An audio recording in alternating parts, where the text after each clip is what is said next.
Yo, what's up? Happy people, Luliti on the moves. For today's video, mga kois, magayas, ay umani na naman si Yorme sa kanyang itina name.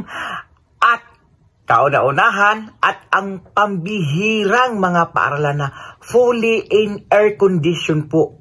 Ay, ayun na po. The inauguration of the newly built 10 stories fully air-conditioned Rosauro Almario Elementary School in Tondo, Manila. Mga kois, magayas. Ayan na po, ibinigay na po sa mga teacher. Grabe, only your school lang po ang nakakagawa nito, mga kois, magayas. Saan ka makita ng mga public schools na mga fully air-conditioned? Only lang po in Manila. Sayang. Kung siya pa sana ang naging presidente ngayon, fully air-conditioned na siguro sa lahat ng mga public na school sa buong Pilipinas. Dahil mga tang kayo, mga BV kayo, at nagbabudol yung mga 31 million. Kaya ito, nga pa rin tayo. So without further ado, let's begin. At nagtulungan po ang ating mga mahuhusay na leader. Nasabi ko po kanina na siya po ay proud graduate ng eskwelahang ito. At ngayon po ay maisha-share na natin ang napakagandang pagkakataon, ang pangarap na ito sa mga bagong henerasyon ng ating lungsod. Kaya't mga kasama, alam ko pong excited na kayong marinig muli ang kaniyang mensahe. Hindi na po natin patatagalin pa. Bigyan po natin ng isang masigabong palakpakan ang leader na nangarap at ngayon, ito po ay naging posible para sa ating lahat. Palakpakan naman po natin ang dating Mayor, Honorable Yorme Isko Moreno Domagoso. Pagmasdan ang lungsod, may malasakit at patungo sa pagpunlan o Manila. Ningning at sentro ng Pilipinas, sigaw sa mundo, taglay nito ang kagandahan. Welcome po kayo sa Manila. Thank you sa ating tagapagpakilala, sa ating pong minamahal na mga opisyales ng lungsod ng Maynila, representing District 1 Tondo, ang ating si Kusihal Pajardo, Kusihal Alfonso, Kusihal Nieva, Kusihal Isidro, Kusihal Babilim, at si Kusihal Inana ko, sorry, Nino de la Cruz. At ang poging-pogi na Congressman Ernix Junicio. At ang Konseho ng Maynila. Marami pang pagkakataon niyo. Mahalaga pong mapasalamatan ko sila sapagkat ito pong nagaganap na pagsasama-sama natin para ibigay na sa public servant na nasa natupad na pangarap natin para sa ating mga mag-aaral ay hindi mangyayari kung wala ang Konseho ng Maynila. At ng mga panahon na yon ay pinamumunuan ng ating kasalukuyang Mayor Hani Lacuna. Mapapawaw ka naman talaga. During those days, lang, sayang. I think one of memorable experience of our life. Ayun tuloy. The pandemic days, challenging days. Noong iniisip namin ito, prokis. Isang gabi, dahil alam nyo naman, siguro hindi kaila sa inyo, nung kasagsagan ng pandemic, sa City Hall po ako natutulog for 3 months. 3 straight months. Ang nagpapakain po sa akin, si Ate Hani. Siya po ang nagdadala sa akin habang siya ay nagbabakuna sa mga minamahal nating tatay, nanay, lolo, lola, mga kapatid na physically challenged, binahay-bahay ni Mayor Hani Lacuna. Kausap ko noon si Balmoris, si Andres, at saka si Randy, si Kenneth Amorao. Sila yung mga katsikahan ko doon. Sabi ko, alam mo, palaki ng palaki ang populasyon ng Tondo. In fact, tama yung sinabi ni principal natin, na tayo may mga extension school na. Katulad sa Isla Putimbato, sa Parola. No? Because our facility cannot catch up with the population growth. And the challenges of teacher versus student ratio will continue to haunt us. Sabi ko sa kanila. Kaya kako, kailangan natin magpalawak. And another challenge in a highly urbanized setting like City of Manila is lack of space. And that's the only way to go, but to go up.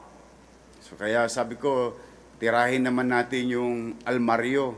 Sabi ko, kasi alam mo, and I would like to take this opportunity to all my teachers. Thank you sa inyo. Sa mga minamahal kong guro na paminsan-minsan naalala ko pa kahit na ako'y nasa ibang industriya na. Kahapon lang, bidang-bida, si Mr. Orense. Pag pinag-uusapan, aralin panlipunan, naalala ko agad si Mr. Orense. Because there was a new segment, Intahanang Pinakamasaya, what you call Game sa Gedli, which gives questions, trivia questions with mathematics, geography, history, and so on and so forth. But as a matter of gratitude to my teacher, ito po yung produkto ninyo, ma'am. Ito po. Kaya natutuwa naman ako dahil ito si Palmoris, madaling mag-catch up. With all honesty, krokis na krokis yun. The way I remember it vividly, every corner, every inches of Rosauro Almario. That's why I'm happy now, magsasama-sama tayo, na akin namang ipinagmamalaki, no? Na ipinagpatuloy at ngayon ay natapos na at makakamit na ng mga batang Tondo through the leadership of Mayor Hani Lacuna.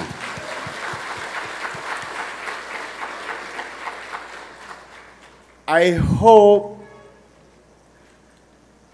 hindi nasayang yung sakripisyo ninyo ng 2 taon para makasama ang inyong mga estudyante via online o via 16 rooms. No? I know it's very challenging. I hope all those challenges, sakit ng ulo. Alam niyo naman kami mga bata, medyo late mako kami, pamisa-misan. But those are the days that have, tapos na. And this is moving forward. Nice moves. And why we design this type of public school building? Dahil gusto ko yung mga nanay na nakikinig dito, mga tatay na nakikinig dito, mga magulang na nakikinig, at makakamit ang pasilidad na to, na matikman ninyo yung natikman ng mga anak ko. Mapapawaw ka na lang talaga. Dahil at magkapagsabi yung ka na lang, akin, sayang. Happy naman ako. The way it was before. Manipulos kwarta. Ayun tuloy. But, nagkalit-silit. Salamat sa Tondo, nag-umpisa ako bilang konsyal. Salamat Batang Maynila, binigyan niyo akong pagkakataon na pamunuan ang ating lungsod sa kasagsagan ng mga pagsubok sa buong mundo. Sa pagkakataon na yun, ninais ko naman. Yung mga anak ko, mapalad na yun. Sila nag-aral na sa pribadong eskwelahan. Magagandang pasilidad. Pag umaatin ako ng Parents Teachers Day o Father and Son, no? Pag umaatin ako, sabi ko, bakit ang gaganda ng mga private school? Wherein we, as government, have more resources. Mapapawaw ka na lang talaga. And infinite lang, sayang.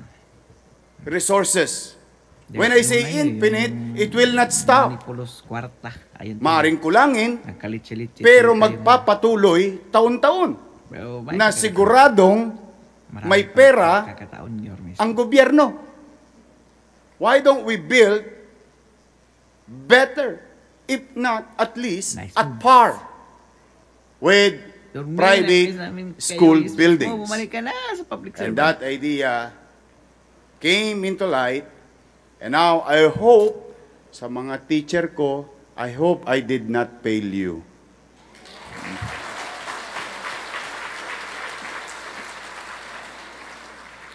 At maraming pagkakataon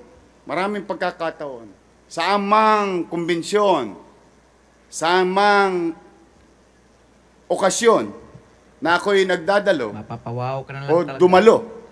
At magkapagsabi ka Lagi ng kong sayang. binabanggit ang Rosario Almario Elementary School at Manipulos Tondo kwarta. High School. Because Nagkalitsi-litsi I'm tuloy always tayo. proud to be a product of public Oh, my education system. Marami pa And I pagkakataon, think it Yormes. will be better through the leadership of Mayor Hani, Congressman Ernesto Junicio, mga konsyal natin, the next leaders of our city, the next leaders of our country, to showcase this type of facility, public facility. Now, we, as Almarians, shown them what we can do here in Tondo, what we can do here in Manila. And this is not a rocket science. This can be duplicable. In fact, you can see Mapapawaw Manila ka lang Science. You will see Makapagsabi ka ng Magsaysay. sayang. In the coming weeks, you will see Inuna Albert. Manipulos biggest. kwarta. Ayun tuloy. I think, Nagkalitsi-litsi sabi tuloy ko nga tayo. kay DepEd kanina, kay Superintendent, I Pero think may pagkakataon. Albert will be the biggest Marami pang pagkakataon. 10-story, fully air-conditioned classroom with facility in a highly urbanized setting sa buong Pilipinas. Nice moves. So, now, Yormes, we've shown them the way. Bumalik ka na sa public I servant. hope they'll pass through that direction. And I'm proud and humbled to be part of that journey. And now we're passing it to you, mga binibigay na namin sa inyo ang sulo, mga guro. Giginawin kayo dito. Hindi na matutunaw ang mga natasya nyo, Mapapawaw ka ang na mga lang. abon ninyo. Magkapagsabi ka na lang Ang sayang. tsintsang sunong araw na naamoy ko sa teacher ko na may asim pa. Manipulos kwarta. Ayun tuloy. You'll, Nagkalitsi-litsi tuloy tayo ngayon. you'll be in an environment So, may conducive to your workplace. Pagkakataon, Yormes ko.